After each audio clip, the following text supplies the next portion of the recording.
ये वो दौर था जब रफ़ी साहब एक तरफा चल रहे थे। हर प्रोड्यूसर, हर डायरेक्टर, हर म्यूजिक डायरेक्टर रफ़ी साहब को अपने लिए गंवाना चाहता था। कई बार इस दौर में ऐसा भी हुआ कि म्यूजिक डायरेक्टर ने एक गाना किसी और सिंगर से गवाया।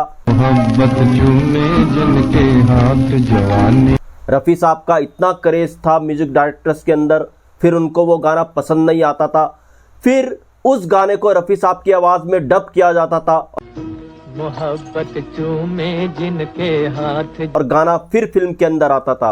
यही वो दौर था। किशोर कुमार जैसे लेजेंड सिंगर के लिए रफ़ी साहब ने प्लेबैक किया।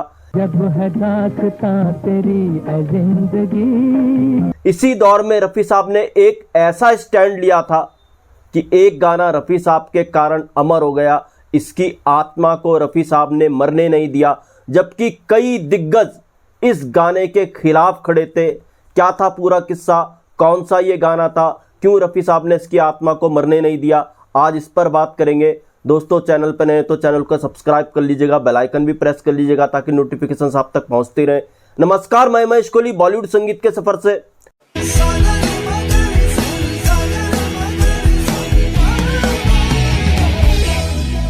दोस्तों, मैं जिस गाने का किस्सा आज आपको बताने जा रहा हूं, इस गाने के म्यूजिक डायरेक्टर थे एस.डी. बर्मन साहब, सचिन देव बर्मन साहब।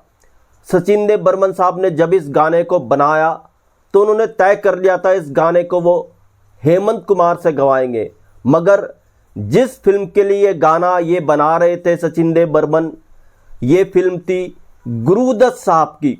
गुरुदत्त साहब इसके एक्टर, डायरेक्टर, प्रोड्यूसर। तो जब गुरुदत्त साहब ने सुना कि एस.डी. बर्मन साहब इस गाने में हेमंत कुमार साहब को ले रहे हैं, हेमंत कुमार साहब से ये गाना गवा रहे हैं, तो गुरुदत्त साहब ने जो अपना कैरेक्टर गढ़ा था, जिस तरीके से गाना पिक्चराइज होना था, वो जो वॉइस साउंड करती है, उनको लग रहा था ये गाना रफ़ी साहब भी परफेक्ट गा सकते हैं।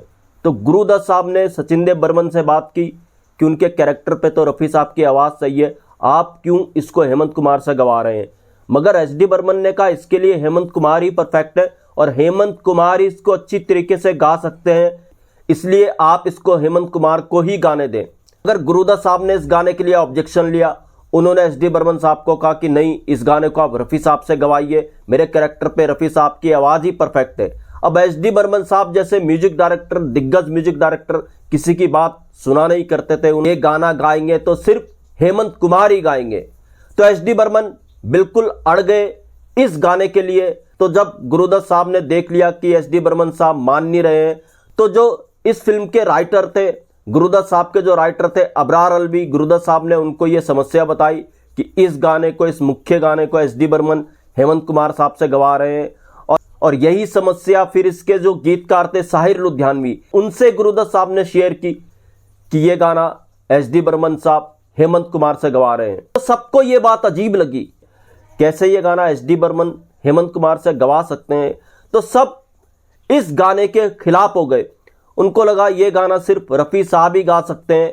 उधर एस.डी. बर्मन साहब अड़ गए थे। उनका यह कहना था अगर ये गाना हेमंत कुमार नहीं गाएंगे तो ये गाना वो रिकॉर्ड ही नहीं करेंगे। तो खैर, सबको एस.डी. बर्मन साहब को मानना पड़ा और इस फिल्म के और गाने रफ़ी साहब गा रहे थे। इसमें सिर्फ यही गाना था जिसको हेमंत कुमार से गवाया जा रहा था। एक अलग बात यह भी हो रही थी। खैर, सबको झुकना पड़ा और एस.डी. बर्मन साहब ने ये गाना हेमंत कुमार साहब की आवाज़ ही में रिकॉर्ड किया। मगर उसके बाद भी, रिकॉर्डिंग के बाद भी सब इस गाने से असंतुष्ट थे, यानी हेमंत कुमार साहब की आवाज़ से असंतुष्ट थे। तो सबने एक प्लान किया। एस.डी. बर्मन साहब ने तो इसको हेमंत कुमार से गवा ही दिया। और प्लान ये हुआ बाद में गुरुदत्त साहब, अबरार अलवी और साहिर लुधियानवी के बीच में कि ये गाना वो रफ़ी साहब से ही गवाएंगे और एस.डी. बर्मन साहब की अब्सेंस में गवाएंगे। जी हाँ, अब कैसे एस.डी. बर्मन साहब की अनुपस्थिति में गाना रिकॉर्ड हो सकता था, क्योंकि ये गाना अरेंजर को याद हो गया था, म्यूजिशियन को याद हो गया था। तो सबने सोच लिया, उस जमाने में लाइव रिकॉर्डिंग हुआ करती थी। गुरुदत्त साहब, अबरार अलवी, साहिर लुधियानवी ने सोच लिया कि जब एस.डी. बर्मन मौजूद नहीं रहेंगे, उनकी गैर मौजूदगी में सारे म्यूजिशियन से ये वो गाना रिकॉर्ड करवा लेंगे, रफ़ी साहब की आवाज़ में डब करवा लेंगे। ये जब उन्होंने प्लान किया, रफ़ी साहब से इस गाने के बारे में बात हुई, मगर रफ़ी साहब को इस गाने का पता चल गया था कि ये गाना हेमंत कुमार गा चुके हैं। तो जब रफ़ी साहब से बात हुई तो रफ़ी साहब ने कहा नहीं नहीं, इस गाने को मैं ऐसे नहीं गाऊंगा, मुझे पहले हेमंत कुमार वाला वर्जन सुनाओ कैसा उन्होंने गाया है। तो गुरुदत्त साहब, अबरार अलवी, साहिर लुधियानवी साहब को झुकना पड़ा रफ़ी साहब के भी आगे। तो रफ़ी साहब ने जब हेमंत कुमार वाला वर्जन सुना तो रफ़ी साहब भी हिल गए। उनको लगा यार कितना परफेक्ट हेमंत कुमार ने गाया है और ये क्यों हेमंत कुमार को इस गाने से हटाना चाहते हैं। तो उन्होंने गुरुदत्त को समझाया, उन्होंने समझाया अबरार अलवी को, साहिर लुधियानवी को।